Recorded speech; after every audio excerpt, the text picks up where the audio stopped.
Alors, je vous invite, j'invite Youssef à activer son micro et à nous présenter un petit peu le métier de boucher charcutier. Alors, est-ce que ça fonctionne? Donc, je vois que ton micro est toujours éteint, donc tu peux aller en bas de ton écran à gauche. Voilà. Bonjour tout le monde. Alors d'abord, bienvenue chez moi. Donc la boucherie, comment ça se passe? Donc le rôle du boucher est de choisir les meilleures viandes pour les valoriser au mieux. Il doit les découper, les parer, les dégraisser et surtout faire une panoplie de préparation. Dans une boucherie, on travaille généralement toutes sortes de viandes et toutes sortes de charcuteries. Celles-ci varient bien sûr pendant les saisons. En hiver, on va faire du gibier, des plateaux raclette et des produits d'hiver. Et en été, on va faire des brochettes, des plateaux de barbecue et plein d'autres préparations. Alors, le métier de boucher charcutier est divers. Donc, il peut aller de l'abattage des animaux au dépeçage jusqu'à la vente et le conseil client. Donc. Le boucher de métier c'est là où on apprend beaucoup aussi la rigueur, les règles d'hygiène et de sécurité alimentaire qui sont bien sûr très très importantes. Alors le travail est bien sûr physique et dans un environnement frigorifique.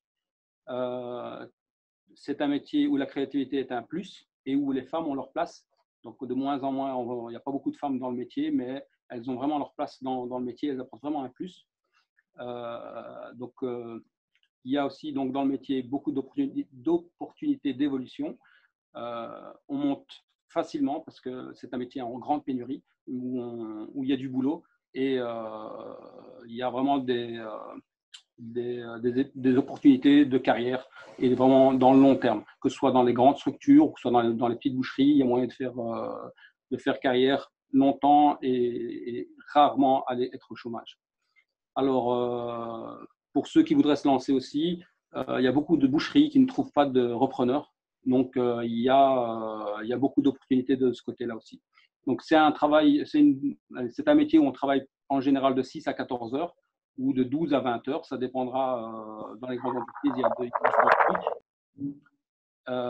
et dans les boucheries, là, vous travaillez plus le matin et l'après-midi, vous serez un peu plus libre. Donc, on travaille le samedi, ça toujours, et le dimanche dans les petites structures chez les indépendants. Pour commencer dans le métier, on n'a pas besoin de prérequis, donc c'est ouvert à tout le monde, toute personne qui aimerait débuter dans ce métier ou découvrir ce métier. Voilà. Merci Youssef. Je vous en prie. Alors, je vais passer la parole maintenant à Véronique.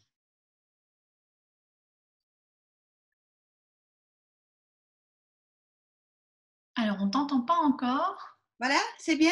Super. Eh bien, bonjour, je me présente, Véronique, formatrice en herboristerie. Et je vais essayer de vous expliquer succinctement ce qu'est le métier d'herboriste. Avant tout, c'est un spécialiste des plantes médicinales, de leurs vertus curatives et bienfaisantes. L'herboriste est capable de reconnaître les plantes dans la nature, de pouvoir les récolter et de connaître aussi la partie à récolter et le moment opportun. Le métier d'herboriste consiste aussi, entre autres, à extraire les propriétés curatives et préventives des plantes en utilisant des techniques appropriées.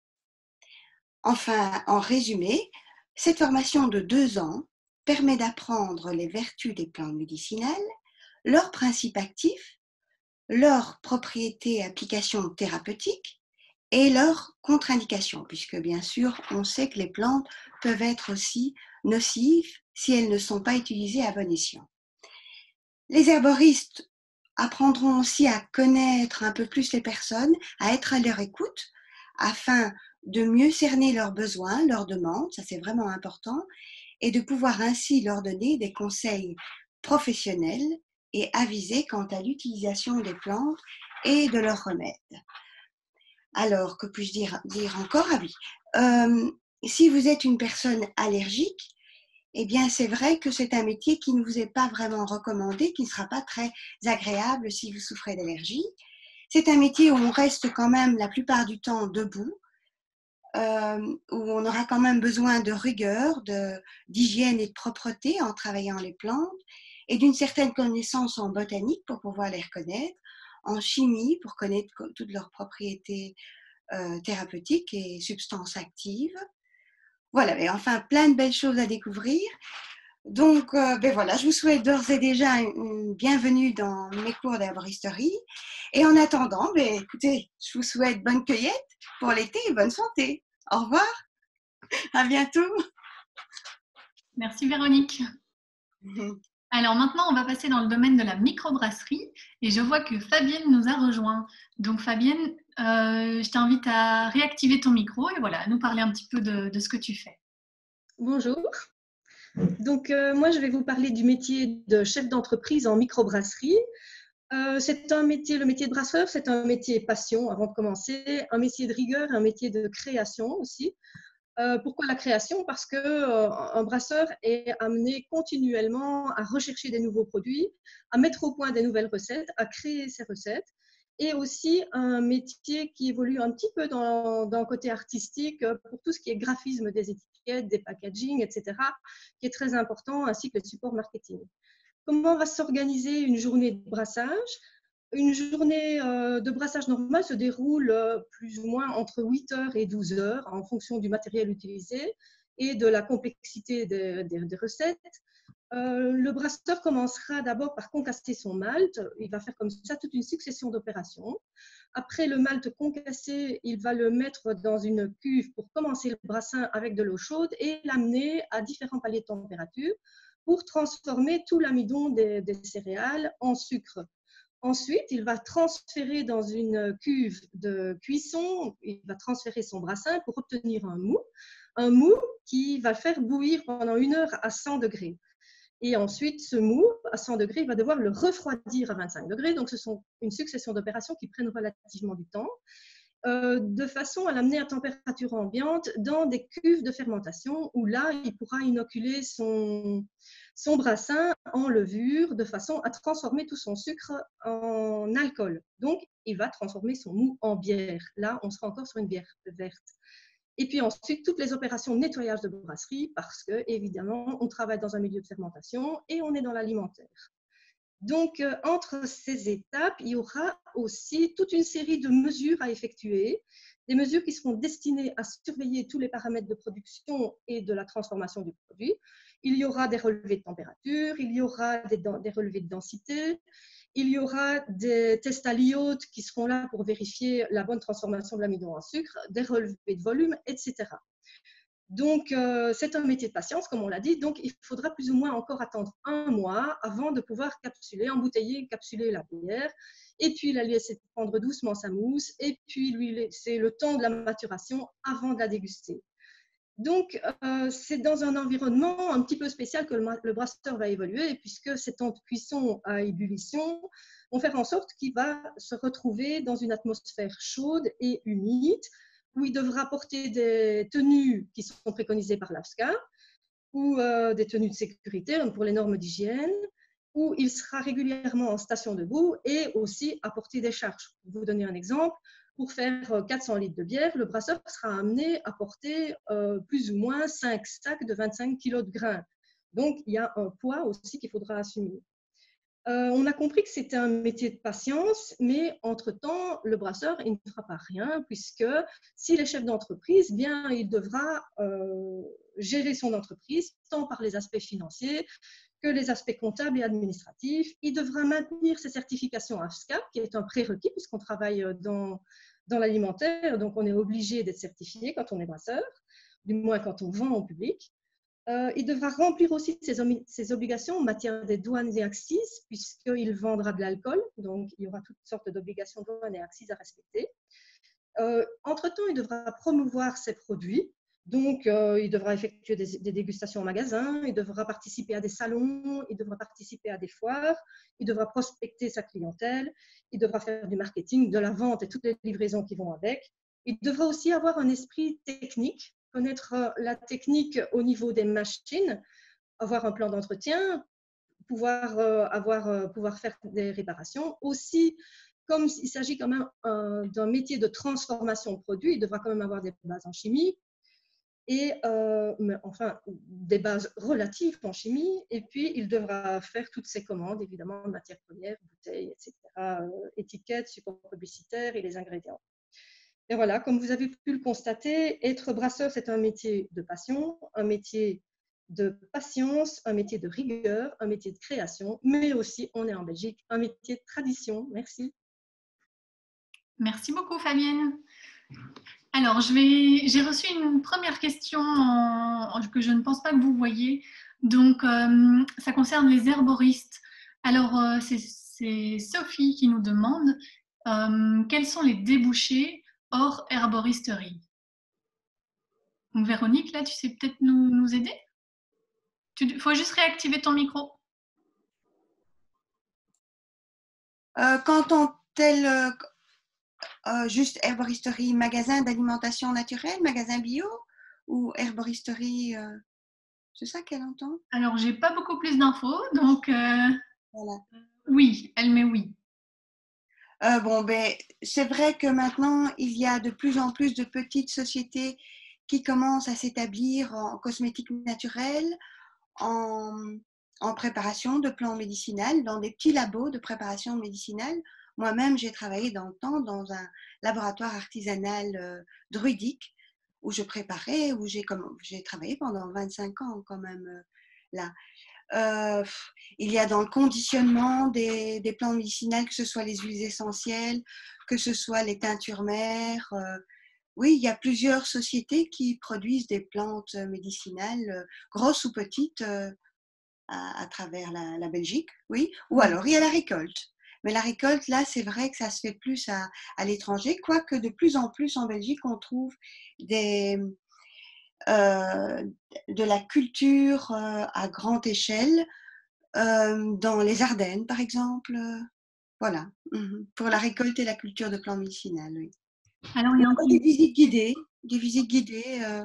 Ok. Il y a encore une question à propos du métier, c'est quels sont les outils nécessaires en herboristerie? des outils manuels. Je suppose, oui. Ok. Ah ben écoutez, ça dépend. Ça dépend un petit peu pour la récolte. C'est vrai qu'il faudra un bon sécateur, des gants, un panier. Bon, ça, c'est des petites choses toutes simples. Mais sinon, les outils proprement dits pour le cours pratique, ben là, on le dit lors du cours, il faut très peu d'outils finalement, hein, des petits béchers, un petit fouet manuel. C'est vraiment peu de choses. Non, il ne faut pas vraiment beaucoup d'outils en herboristerie. Alors, je vais peut-être donner la parole à Grégoire qui va vite nous expliquer un petit peu l'aspect formation. Je dirais assez rapidement parce qu'on a pas mal de questions qui arrivent. Donc, Grégoire, je te laisse. Bonjour à toutes et à tous. Donc, moi, je suis le responsable du pôle alimentation. Avec mon équipe, on coordonne tous les cours en alternance. Pour la plupart, les cours sont obligatoires, mais je vous propose de faire un récapitulatif à la fin. Ce sera plus simple. Donc voilà, nous, on s'occupe de la coordination des cours, des formateurs, des auditeurs, évidemment. À chaque fois qu'il y a des questions administratives, etc., une personne du bureau est en charge de répondre à toutes ces questions. Également, nous communiquons vers nos formateurs, vers nos auditeurs. Donc, vous êtes les auditeurs. À l'EFP, on appelle auditeur un élève et les formateurs sont donc les professeurs. C'est comme ça que nous parlons. Alors, je propose, déjà, nous avons parlé de l'herboristerie. Donc, au niveau pratique des choses, nous, on vous propose deux classes, donc deux horaires différents en herboristerie. Les cours sont donnés pour la classe A le mardi et le mercredi soir à partir de 18h. Donc, ce sont des cours qui se donnent le soir, de 18 à 21h30. Et pour l'autre classe, l'autre horaire, c'est le jeudi et le vendredi, toujours de 18h à 21h30. Les cours commenceront mi-septembre, le 15 septembre et le 17 septembre. Au niveau des stages, c'est fait partie d'un des métiers où le stage est fortement conseillé, mais pas obligatoire, sauf 40 heures en deuxième et dernière année. Cette formation se donne donc sur 2 ans. En dernière année, vous aurez l'obligation de faire 40 heures de stage dans une herboristerie. La formation est organisée sur 278 heures réparties sur toute l'année. Vous n'avez pas de gestion en plus de ces heures de cours, car en herboristerie, la gestion est intégrée, donc vous n'avez rien d'autre que ces 278 heures de cours pour la première année. Et alors, les prérequis, j'ai vu qu'il y avait déjà des questions au niveau des prérequis pour les inscriptions. Nous, ce qu'on demande, c'est un diplôme de 4e général technique ou artistique, ou alors une 6e professionnelle. Et donc, avec ce diplôme réussi, vous pouvez vous inscrire chez nous. Si vous ne disposez pas de ces diplômes, il est toujours possible de passer des tests d'admission chez nous. Donc, un test d'admission, c'est un test, ça se fait en quelques heures et on vous donne la réponse, savoir si vous êtes admis ou pas. Si vous l'êtes, vous pouvez ensuite vous inscrire chez nous sans problème. Voilà. On a parlé de la microbrasserie aussi. La microbrasserie, je vais vous donner donc les jours qu'on propose. En première année, donc, ce sera le lundi. Ça commencera le 14 septembre. L'horaire de cours, c'est de 15h50 à 21h30. Donc, c'est en soirée, fin d'après-midi, soirée. Le stage en microbrasserie n'est pas obligatoire, mais fortement conseillé également. Vous avez 148 heures sur l'année, en première année. À cela, vous devrez rajouter des heures de gestion. Pour ça, c'est assez simple. Tout ce qui est des questions par rapport au métier, ce sera au pôle alimentation. Tout ce qui est comme question par rapport à la gestion, ce sera au pôle gestion. Mais on vous expliquera tout ça lors des inscriptions. Pour l'inscription, justement, les prérequis, c'est pareil que les herboristes. C'est une 4e humanité générale, technique ou artistique ou une 6e professionnelle. Voilà. Ou alors le test d'admission. Alors, pour les bouchers maintenant, je ne sais pas s'il y a des bouchers parmi nous. Les bouchers, on a 2 filières. La première filière, c'est l'apprentissage pour les jeunes à partir de 15 ans jusqu'à 23 ans. La section d'apprentissage est moins certifiante que la section chef d'entreprise. Alors, les horaires de cours, ils seront donnés donc les jeudis en soirée pour les chefs d'entreprise et les jeudis en journée pour les boucheries. Donc, quand j'entends soirée, c'est à partir de 13h30 jusqu'à 21h30. D'accord ? Pour les apprentis en journée, c'est à partir de 9h jusqu'à 16h40. Alors, pour les bouchers, par contre, le stage est obligatoire. On vous demandera de signer une convention de stage avec notre collègue Gaëtan Cervelin qui est parmi nous. Les heures, vous aurez donc en chef d'entreprise, vous aurez 256 heures réparties sur l'année. S'il y a des futurs apprentis parmi nous, ce sera 220 heures sur l'année. Il n'y a pas de gestion pour les chefs d'entreprise en année préparatoire de boucherie. Et c'est idem pour les autres métiers. Au niveau des prérequis pour venir s'inscrire, c'est une 4e donc générale technique artistique ou une 6e professionnelle réussie. Voilà. Et évidemment, le test d'admission, idem pour la boucherie. Voilà. Je ne sais pas si Gaëtan Cervelin veut toucher un mot au niveau du stage des bouchers uniquement. Je peux faire ça. Donc, il faut savoir que le stage, donc, comme l'a dit mon collègue, ce sera obligatoire pour les bouchers et c'est à hauteur de 38 heures par semaine, heures de cours comprises. Donc, imaginons que vous ayez une semaine avec 2 jours de cours à donner, à avoir cette semaine-là. Eh bien, ce sera 3 jours en entreprise. Il faut aussi savoir que quand l'école est fermée, vous serez en entreprise à la place pour toujours un total de 38 heures. Et il faut aussi savoir que le stage est rémunéré. Vous aurez une allocation de stage chaque mois de la part de votre patron. Je ne sais pas si je dois dire autre chose. Il y a une petite question qui est apparue concernant les stages. C'est une personne qui nous demande si, étant au chômage, si le stage en première ne va pas poser de problème vis-à-vis des allocations. Alors techniquement, non. Maintenant, c'est du cas par cas. Hein. Ça, il faut voir avec Actiris. Je ne peux pas vraiment parler en leur nom.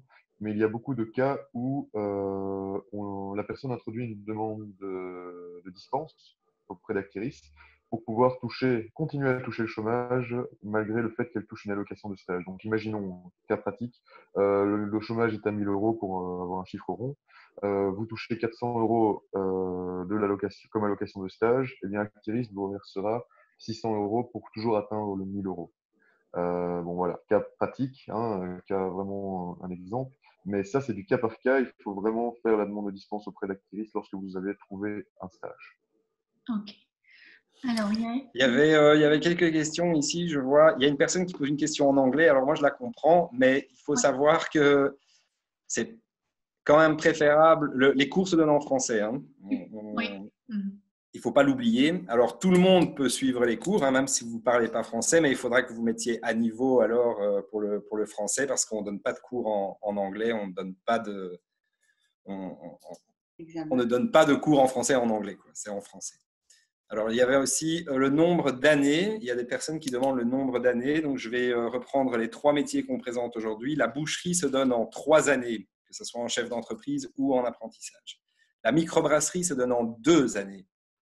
Et l'herboristerie se donne également en 2 années. Voilà. Alors, je regarde un petit peu les… Pour les microbrasseries, il y avait aussi une question qui est intéressante, je pense, c'était pour la pratique. Quelqu'un demande si on a une microbrasserie à l'EFP ou si la pratique se fait uniquement en entreprise. D'accord. Alors, la microbrasserie, vous avez des cours… La microbrasserie, comme tous les autres métiers, vous avez des cours théoriques et vous avez des cours pratiques. Et vous avez des cours théoriques démonstratifs. Ça veut dire qu'on va vous montrer vraiment comment on gère un brassin, etc. Et vous allez avoir l'occasion de faire des brassins à l'EFP en première, en deuxième. Vous allez aussi également avoir l'opportunité de vous rendre 3 fois sur l'année, de 14h à 21h, à l'Institut Meurice, qui se trouve sur le site du CERIA. Alors, l'Institut Meurice, c'est là où vous irez faire toutes les analyses un petit peu plus poussées. Il faut un laboratoire pour le faire. Donc, c'est pour ça que vous vous rendrez 3 fois sur l'année, en première année, à l'Institut Meurice. Voilà. C'est rendez-vous là-bas, c'est facile, c'est rendez-vous là-bas. Et au niveau de tout ce qui est transport, etc., c'est assez facile. Même au niveau des parkings, c'est simple aussi.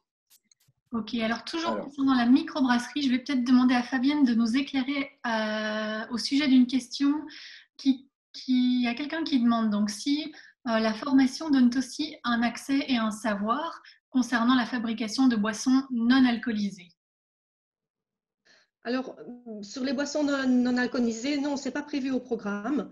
Par contre, on aura l'occasion de discuter aussi de tout ce qui est boissons fermentées, mais ça ne fait pas partie du cours. Donc là, on parle principalement de bière, donc de boissons fermentées alcoolisées. D'accord. Alors là-dessus, moi, je peux rajouter qu'à l'EFP, au pôle alimentation, on organise 10 métiers. Dans ces 10 métiers, il y a la formation barman aussi. Alors, pour la personne qui pose la question, sachez que vous aurez plus l'occasion de voir tout ce qui est boissons alcoolisées, non alcoolisées. Seulement, il n'y a pas la préparation de ces alcools. Donc, en microbrasserie, on apprend réellement à fabriquer de la bière alcoolisée dans notre formation barman. Mais par contre, le e-tour des métiers était hier pour la formation barman. Mais là, vous aurez l'occasion alors de prendre connaissance de tout ce qui est boissons alcoolisées et non alcoolisées. Peut-être que ça pourrait, pour cette personne, ça peut être intéressant peut-être d'aller sur le site de l'EFP, d'aller en section chef d'entreprise, barman, et de voir un petit peu tout ce qu'on propose au niveau de cette formation qui se donne en 1 an. Alors, il y a encore eu 2-3 questions à ce sujet. C'est des personnes qui le posent pour l'herboristerie, mais ça peut se poser pour d'autres formations aussi. Je pense à des personnes qui travaillent à temps plein ou à mi-temps et qui demandent si c'est possible de combiner avec une formation à côté, notamment en herboristerie dans ce cas-ci. Oui, tout à fait. Alors, essayer d'être clair à ce sujet. Donc, l'herboristerie, vous pouvez tout à fait travailler dans un autre domaine. On vous demandera simplement en 2e année de faire un stage de 40 heures. Ce stage de 40 heures, vous pouvez l'articuler comme vous voulez. Ça peut être le week-end, pendant des jours fériés, pendant des vacances que vous prenez, etc. On vous demandera juste 40 heures. Par exemple, pour le métier de boucher, je vais prendre cet exemple-là. Vous voulez vous inscrire chez nous pour suivre la formation de boucher, mais vous avez une autre activité qui n'est absolument pas en lien avec la boucherie. Comme le stage est obligatoire, à ce moment-là, il est possible, avec la preuve de votre activité, qu'on vous attribue un stage non rémunéré de 250 heures qu'il faudra répartir sur l'année. En pratique, ça veut dire que vous devrez trouver un établissement qui puisse vous accueillir et vous devrez remplir un planning de 250 heures, ni plus ni moins, chez ce patron. De nouveau, ces 250 heures, vous aurez l'occasion de les faire soit le week-end, soit pendant des vacances, soit pendant des périodes où vous êtes libre. Mais on demande 250 heures minimum. Voilà. Pour les formations, par exemple microbrasserie, où le stage n'est pas obligatoire, vous pouvez tout à fait continuer votre activité et venir au cours les lundis de 15h50 à 21h30. Alors, toutes ces questions de stage lors de l'inscription, on vous le rappelle, ne vous inquiétez pas. Une fois que vous êtes inscrit, que vous avez commencé les cours, notre boulot aussi, c'est de vérifier que vous soyez tous bien en ordre de stage pour ceux qui sont dans l'obligation de l'être. Donc, c'est ça notre job aussi, de vous suivre et de s'assurer que vous aurez toutes les compétences pour arriver aux examens. Sachez que si vous n'êtes pas en ordre de stage, vous n'avez pas accès à vos examens de fin d'année ou de formation. Voilà. Super, merci. Alors, je vois encore une question assez intéressante ici. C'est toujours dans le cadre de l'herboristerie, mais ça s'applique, je pense, aussi aux autres formations. C'est est-ce qu'il y a des notions de création d'entreprise? Alors oui, je vais y répondre. Donc, pour certaines formations, on demande de faire un travail qui, en général, se donne sur 2 ans. Donc, les bouchers, c'est le cas. Les microbrasseurs, ce n'est pas le cas, pas tout à fait. Et les herboristes, c'est le cas. Et ça s'appelle une monographie. C'est tout un travail, en fait, sur la création d'une entreprise. Une monographie se fait sur 2 années. Il y a le premier volet où vous avez toute la partie création, etc., sans chiffres, pas chiffré. Ensuite, grâce au cours de gestion que vous allez avoir, vous pourrez entamer la deuxième partie de la monographie où là, vous aurez tout ce qui est calcul, etc., de la rentabilité, etc. Ce travail qui se fait sur 2 ans, vous devrez nous le présenter en fin de parcours et ça fera partie d'un deuxième volet de votre examen pratique. Donc, pour donner un exemple, je vais redonner un exemple que tout le monde ait bien compris. Imaginons que vous vous inscrivez en boucherie, c'est sur 3 ans. La première année, vous n'avez pas ce travail. La deuxième année, vous commencez la fameuse première partie, le projet. La dernière année, vous mettrez des chiffres à vos projets, des calculs de rentabilité, de voir si votre entreprise est viable. Et donc, vous aurez votre examen pratique de boucherie et directement, vous aurez votre défense de monographie devant jury. Lorsque vous aurez réussi votre gestion, votre monographie et vos cours pratiques de boucherie, eh bien, vous serez diplômé. Voilà. Très bien. Alors, je vois qu'il y a encore une petite question que j'ai zappée au-dessus. C'est est-ce que nos formations sont accessibles aux Français? Oui. Donc, alors, n'importe qui peut venir s'inscrire. Si jamais vous avez un diplôme sans équivalence, ça arrive, eh bien, à ce moment-là, je vous conseille de passer un test d'admission chez nous. Parce que demander une équivalence, ça prend du temps et ça coûte cher. Donc, si vous voulez vous inscrire rapidement, eh bien, vous vous inscrivez sur les listes de tests d'admission que vous trouverez. Toutes les informations sont sur le site internet ou alors vous appelez l'info accueil. Il y a le numéro de téléphone aussi. Et vous prendrez rendez-vous pour un test d'admission. Donc, il ne faut pas avoir peur de faire ce test d'admission, même si vous avez des beaux diplômes, j'en doute pas. Mais si c'est compliqué pour le faire valider, eh bien, faites plutôt un test d'admission à ce moment-là. Mais toutes les nationalités sont bien sûr les bienvenues. Alors, donc, les 2 dernières petites questions. Je dirais donc, quelqu'un demande c'est quand les examens d'admission. On n'a pas encore les dates, mais voilà, à mon avis, ce sera en août, septembre. Mais ce sera un par semaine. Donc, voilà, vous serez mis au courant via notre site internet ou si vous nous appelez. Il y avait encore une question concernant des prérequis en herboristerie. Je pense qu'on y a répondu. Il n'y a pas de prérequis en chimie, en botanique, en anatomie. Il faut juste avoir le diplôme, je ne sais plus c'était lequel, c'est la 4e année pour herboristerie? Alors, c'est soit une 4e générale technique ou artistique, ou alors le CESS, hein, la 6e humanité ou la 6e professionnelle. D'accord. Et alors, je vois aussi que quelqu'un demande si on peut avoir des dispenses en gestion. Oui, mais il faut faire une demande et donc il faut venir avec votre diplôme, le détail des cours de gestion que vous avez eus et il faut introduire simplement une demande, mais ça, on vous l'expliquera à l'inscription, je pense. Hein. Oui, ça se fait à l'inscription directement. D'accord. Alors, je regarde les dernières questions et puis on va petit à petit clôturer le workshop. Je voulais juste préciser, on n'a pas encore des dates pour les inscriptions. Je vois qu'il y a une question à ce sujet.